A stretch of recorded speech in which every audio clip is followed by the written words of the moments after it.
Imagine waking up tomorrow and discovering part of your future has already been spent.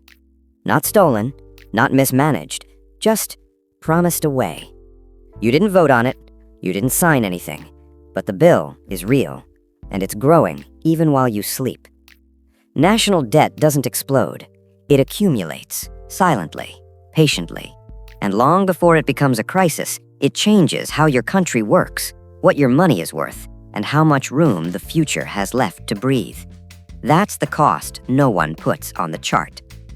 The bill doesn't arrive in the mail. There's no envelope, no due date circled in red. But every day, quietly, you're paying for national debt anyway.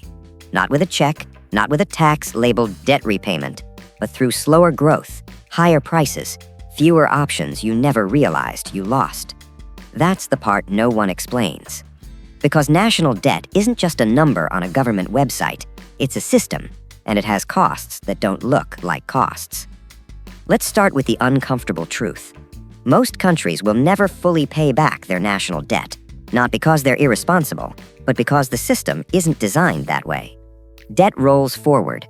Old debt is replaced with new debt, over and over. As long as confidence holds, it works.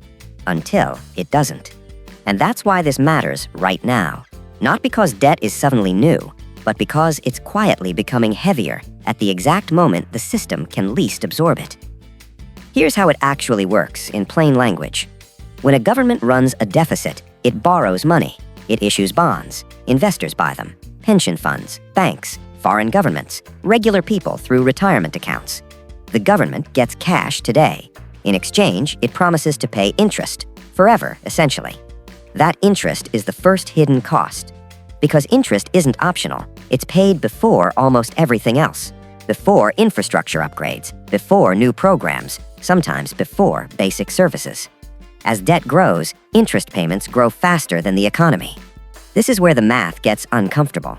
If a country owes trillions, even a small rise in interest rates can add tens or hundreds of billions in annual costs. No new schools, no new hospitals, just servicing old promises.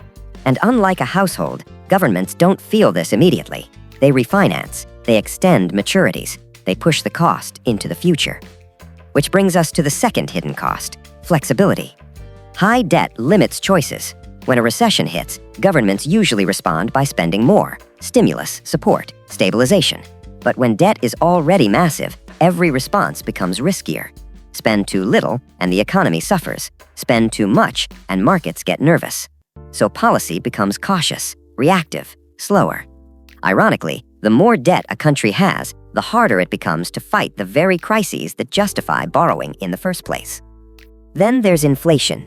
Not always, but often. When debt levels are high, inflation becomes convenient.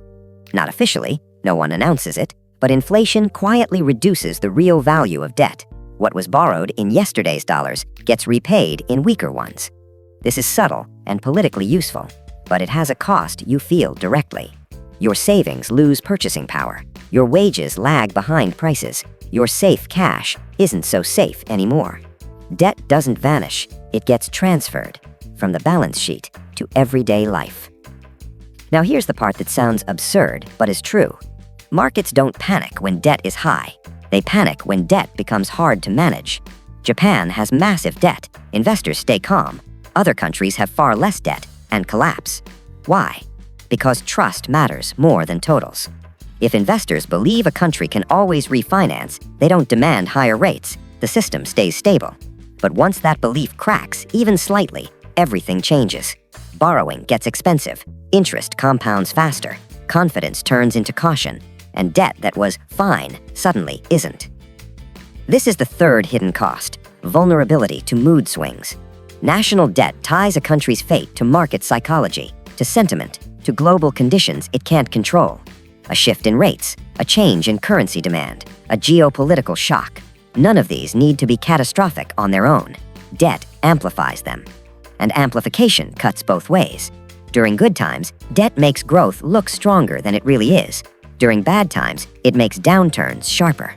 Which brings us to the biggest illusion. You'll often hear that governments can just grow their way out of debt. Sometimes they can, briefly. But growth has limits. aging populations, productivity ceilings, resource constraints. And debt, on the other hand, compounds relentlessly. That gap between realistic growth and compounding obligations is where the long-term cost lives. Not in a crisis, not in a headline, but in slow erosion. Less room to invest, less tolerance for mistakes, more dependence on favorable conditions. And here's the quiet irony. National debt is often justified as helping the future, investing now so tomorrow is better. But when debt grows too large, the future becomes smaller. More of it is already spoken for. So the real question isn't whether national debt is good or bad. It's this: at what point does borrowing stop buying opportunity and start quietly selling it? And if that line is crossed, will anyone notice before the bill finally arrives?